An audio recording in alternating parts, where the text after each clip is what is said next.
Dalam momen yang mengejutkan di medan perang, operator drone dari unit tempur Rusia Pusat melancarkan serangan presisi tinggi terhadap posisi angkatan bersenjata Ukraina, bertepatan dengan peringatan Hari Anak.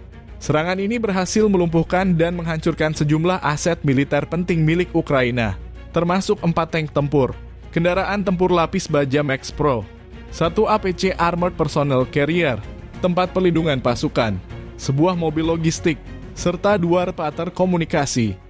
Keberhasilan ini menjadi bagian dari operasi militer berkelanjutan yang semakin mempertegas dominasi udara pasukan Rusia melalui teknologi drone.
Download Tribun X sekarang, menghadirkan lokal menjadi Indonesia.